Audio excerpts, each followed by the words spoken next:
So ఇప్పుడు ఆధారమూర్తులు అవును. అందరితోటి కలవలేకపోతున్నారు, చేయలేకపోయి అందరూ విడిపోతున్నారు కాబట్టి ఇప్పుడు అంతా న్యూక్లియర్ ఫ్యామిలీస్ వచ్చాయి గానీ, బాబా సృష్టిలో మాత్రం అంతా జాయింట్ ఫ్యామిలీసే. ఆ సత్యుగం నుంచి.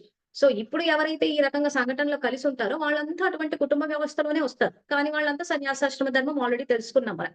మరప్పుడంతా ఏ తాయెత్తులు కట్టారని పిల్లలు ఆరోగ్యంగున్నారు? చెప్పండి. సో ఇప్పుడు తల్లి బలహీనం అయిపోయింది. భయపడిపోతున్నారు. అలజడిలోకెళ్ళిపోతున్నారు. సో కాబట్టి ఇంక మాటి మాటికెళ్ళిపోయి లైన్‌లు కట్టేస్తా ఉన్నారు ఎక్కడ పడితే అక్కడ. అందుకే ఈ జ్ఞానాన్ని బయటికి తీసుకెళ్లాల్సిన అవసరం ఉంది. ప్లస్ తల్లిదండ్రులు పిల్లల గురించి ఏం ఆలోచించాలా అని చెప్పేసి పిల్లల పెంపకం ఏంటా అన్నది కూడా బాబా మురళిలో చెప్పారు. అందులో నుంచి అక్కడక్కడ సంకల్పాలు తీసే రాసి ఆ గ్రూప్‌లో వేశాం. ఈ సంకల్పాలను ఇప్పుడు ముందుకు తీసుకెళ్ళాలి. తీసుకెళ్ళినప్పుడు అవును. ఏమైతది మన నిజం. ఆత్మల్లో రికార్డ్ అవుతది. కొద్దిమంది ఆత్మల్లో రికార్డ్ అయినప్పుడు మన ఆత్మలో రికార్డ్ అయింది కాబట్టే మన ఆత్మ యొక్క స్థితిని బట్టి సృష్టి యొక్క స్థితి సమయం అంటే ఆల్‌మోస్ట్ కలియుగం వరకు జాయింట్ ఫ్యామిలీలు నడుస్తాయి. ఎందుకంటే మన ఆత్మల్లో రికార్డ్ అవుతుంది కాబట్టి.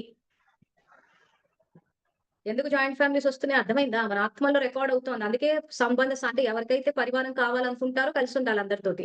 లేదు గురు శిష్య సంబంధమే అనుకుంటే ఇంక కూర్చొని గోడలను ఆనుకుని ఇదేమంటారు దాన్ని యోగాలేసుకుంటూ సమాసం. కూర్చోవచ్చు. బ్రహ్మకుమారులు చెప్పింది వింటూ కూర్చోవచ్చు ఇంకంతే. గురు శిష్య సంబంధం అది.